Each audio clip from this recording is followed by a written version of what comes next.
Welcome to another episode of The Dissection. The breaking news today is that Dr. Mbuyiseni Ndlozi has resigned from the EFF. Specifically, he has resigned from Parliament. The EFF released a statement on the voluntary resignation of Mbuyiseni Ndlozi, and this is what the statement reads. The Economic Freedom Fighters has received the voluntary resignations of fighter Yazini Techana and fighter Dr. Mbuyiseni Ndlozi as representatives of the EFF in the Parliament of South Africa. The voluntary requests to be released from deployment, which were sent to the Secretary General of the EFF consecutively and within days of each other, express gratitude to the EFF for the opportunity to serve the organization and the people of South Africa. The EFF has accepted the respective voluntary requests to be released from deployment of the two fighters who have diligently served the organization in their respective deployments since the EFF has had representation in the legislative sphere. Fighter Techana has served in the Eastern Cape Provincial Legislature and subsequently the Parliament of South Africa, while fighter Dr. Ndlozi has served in the National Assembly since 2014. They have both been exemplary in their deployments and acted as commendable public representatives. The EFF wishes the fighters well in their future endeavors. You know what Karl Marx once said?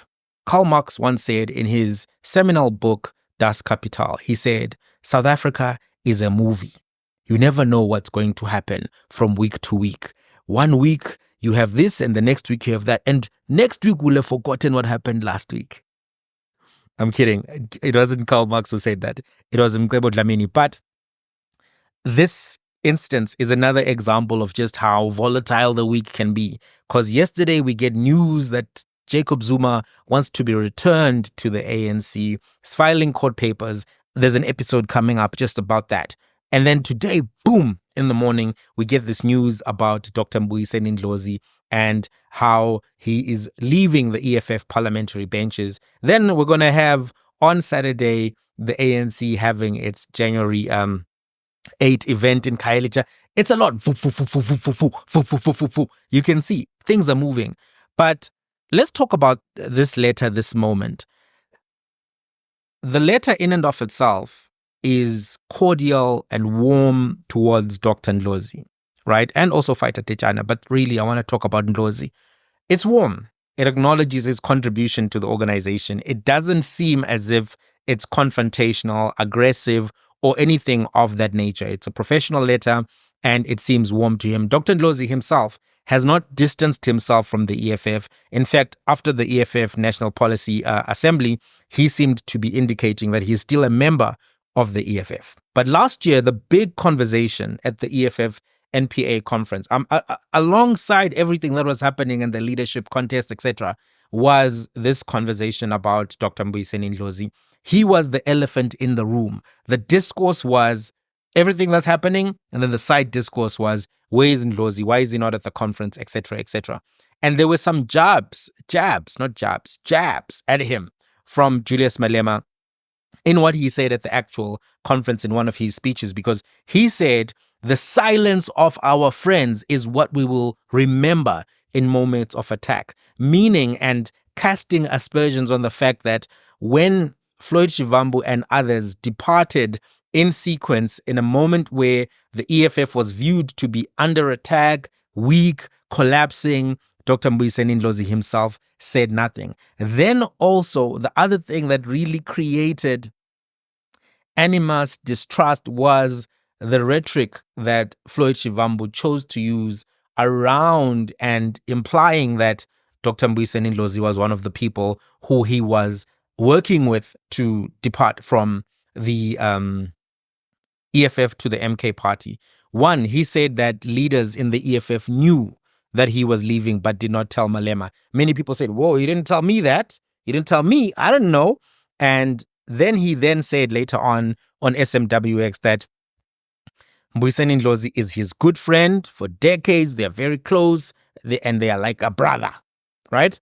So that whole, this is my brother thing, it also made people within the organization look and say, wait a minute, this is your brother. And you said you told people, you didn't tell us, but now Last time people didn't like it when I said this, but I must say this. I'm not attacking him as a person, but Floyd Shivambu calling you his brother is always a 50-50 thing, because he said, when he was asked in an interview, he said, my friendship with Julius Malema is like brothers.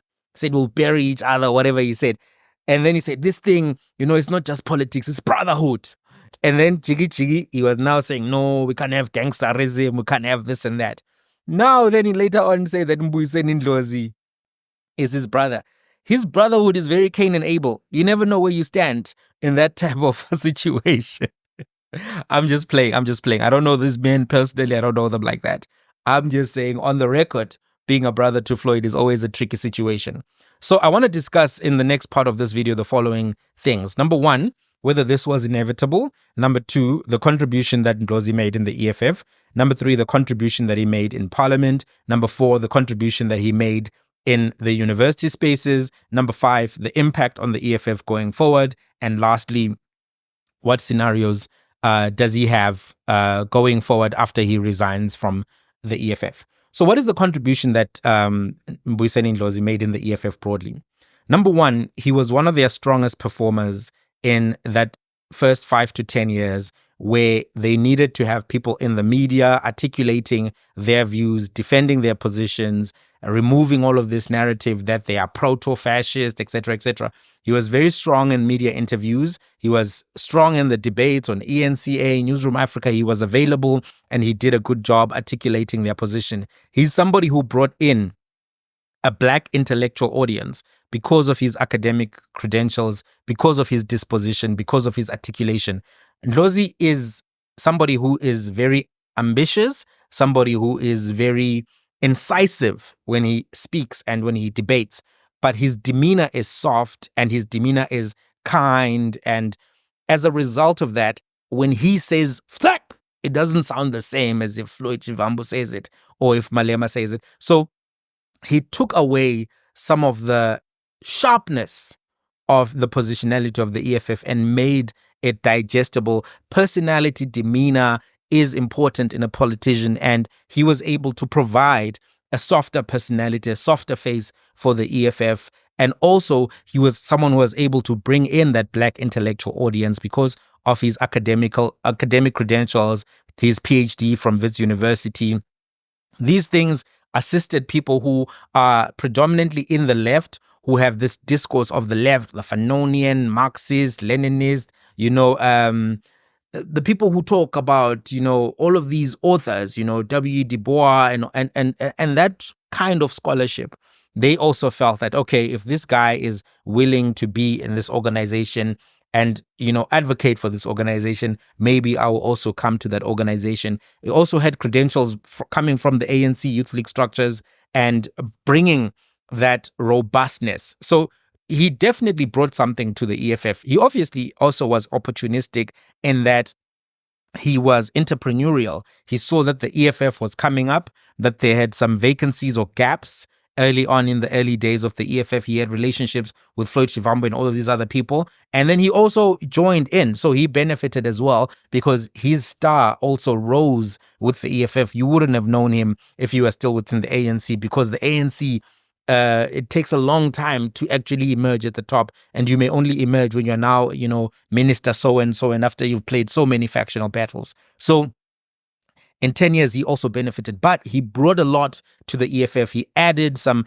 artistic depth with his singing, his connections to the jazz and the acting community. He wasn't the only one singing, but a lot of the EFF musical records and albums and all of that feature his voice prominently. So he was, if you think about it in a church context, there are some pastors who sing, some pastors who preach, but the ones who also make, bring an energy to the church are those who do both, break into song, preach, etc., etc. Obviously, there's other different versions. I'm just saying that pastors who have that combo are very often people who can bring excitement to the organization, to the church, whatever the case may be. So that's a role that he occupied, right?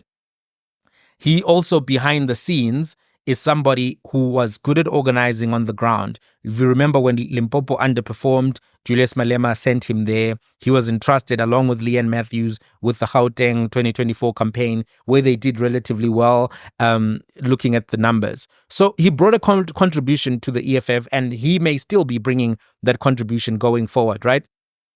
The contribution that he made in Parliament, 11 years in Parliament, let's not count 2025, let's just 2024 up until end of 2014 up until end of 2024. So he brought a lot to Parliament. Some of the best moments that the EFF, most viral moments on YouTube, on TikTok, etc., included Dr. Mbuyiseni Ndlozi. Of course, sometimes he would bring a sense of humor as well to the parliamentary procedures. He seemed to be well liked by other parliamentarians. He did a good job as a parliamentarian. That is something that can never be taken away from him.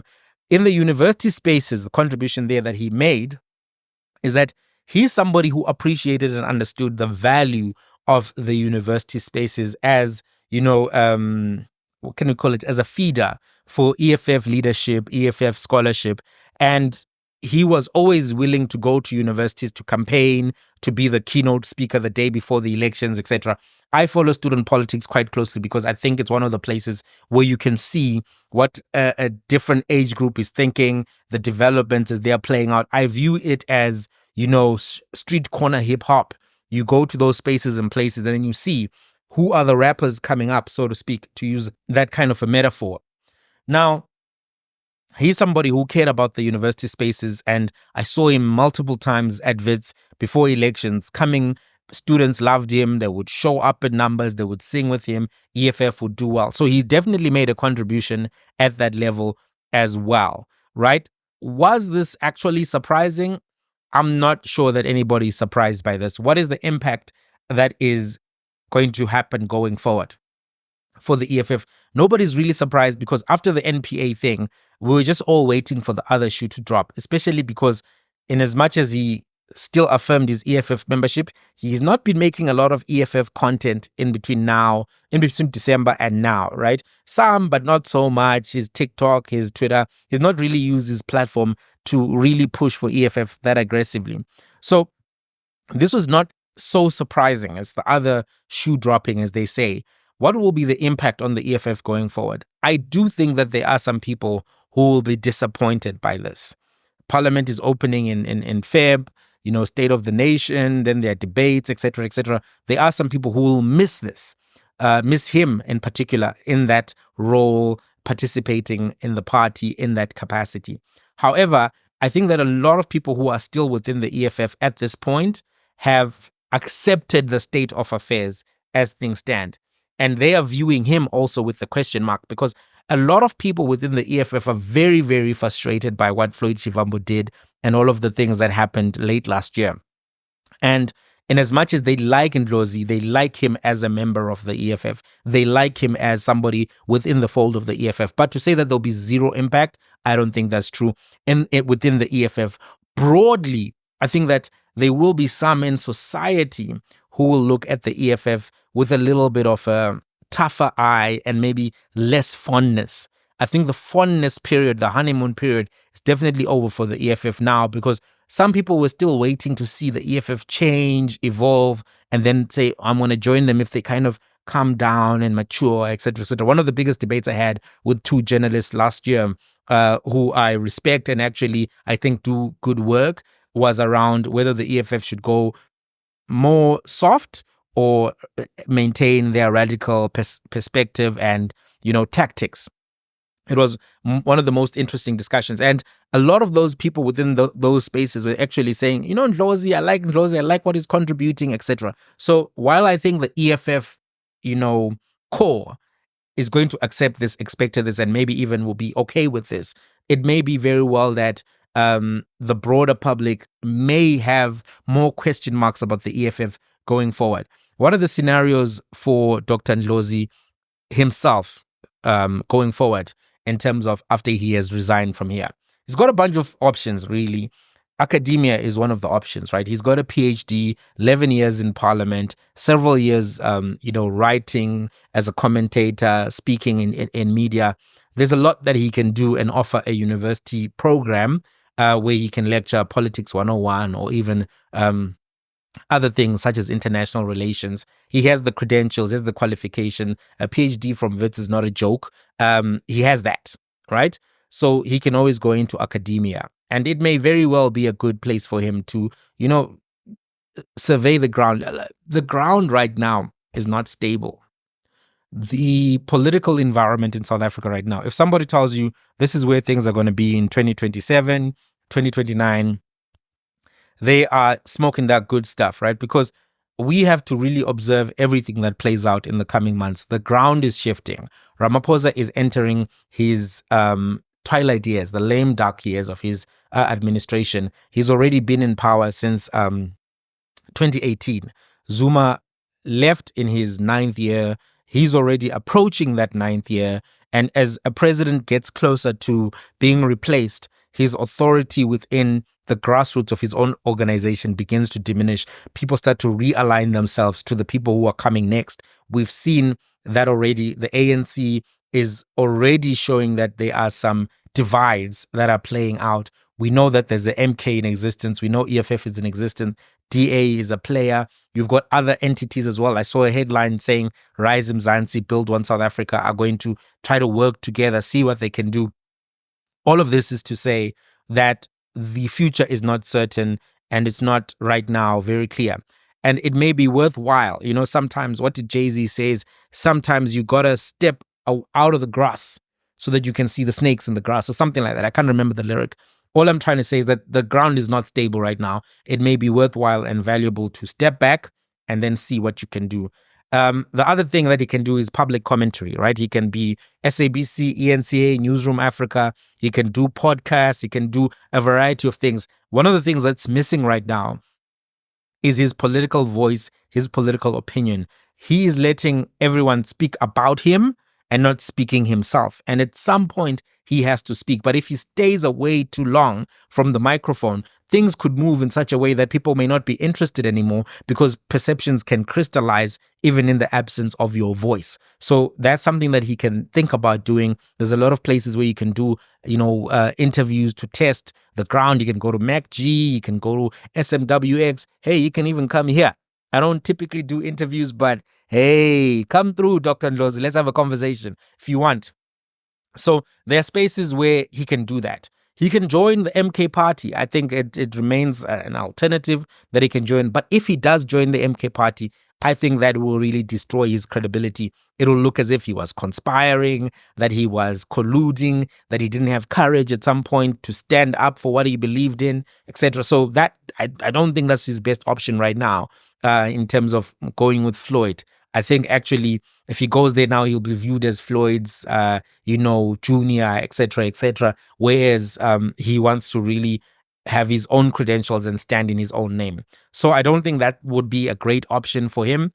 He can also take a full time out from politics. Just say, 2025, let me just rest.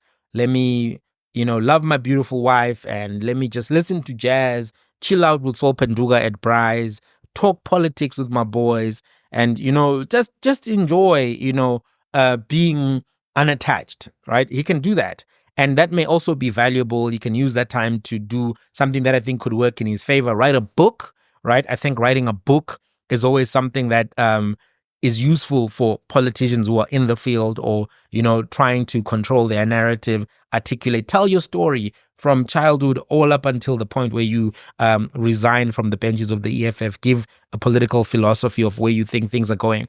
Barack Obama, you may think that it's a small thing, but he wrote that book, Dreams from My Father.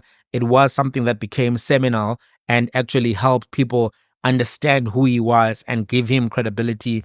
J.D. Vance, the incoming vice president of America, he wrote that book, Hilly Billy something or the other, what is it called?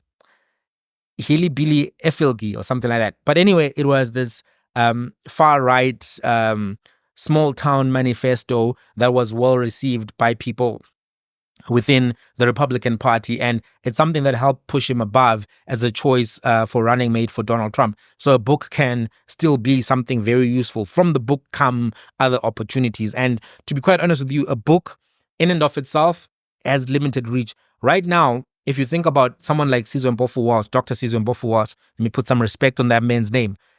He has written 2 books. You may know them. I don't know if everyone knows them, but his voice is bigger on the podcast than it is in the books. The books are important for academic credentials, etc., to show quality of work, body of work, understanding, etc., etc. But fundamentally right now, you can do more with because what you want as an author, as a writer, as a speaker, is your ideas to be known, to be discussed. If you write a book and it's just in the corner somewhere, that it may never be seen again. But if you actually have a platform, use TikTok, Twitter, use YouTube, spread your ideas and thinking, that can be even more influential and impactful than a book. A best-selling book typically gets 5,000 purchases, but Ndlozi is not going to write a book which will not get read. It will be read because he is somebody who has, scholarship, somebody who has a story to tell, and somebody who has not fully articulated that story. So I think there'll be a lot of human interest. It won't typically be a 5,000 purchase book. It will be something that goes much further than the average book, right? The last option that he has is to wait within the EFF and just do organizational member work and restore his brand, trust, and credibility, and have the grassroots call out for him again. Because this is an organization that he understands. He understands those leaders. And, it doesn't seem as if the EFF is fully willing to cut ties with him, although there's a lot of frustration with him from Malema and the people around Malema. But it doesn't mean that it's end of the road, boys to men for him, right? So he's still part of the circle and story of the EFF if he so chooses to be, right? So he still has that option. It may seem like a far-fetched option, but we've sometimes seen EFF demote people, reappoint them, etc., etc. At some point, Naledi Chira was in parliament, then she was removed, then she went to the Gauteng legislature, which is where I think she is now. But that's how things can operate, right? It's part of the game of politics. Sometimes you have to step down and then you get reappointed, etc. So that's something that still exists for him. But this is where things stand right now. I don't know what you think about his resignation from EFF in parliament, his future prospects, what this means for the EFF, MK, ANC, all of the other players around. This has been Mighty Jamie and another episode of The Dissection. Let's have a conversation. Till the next one.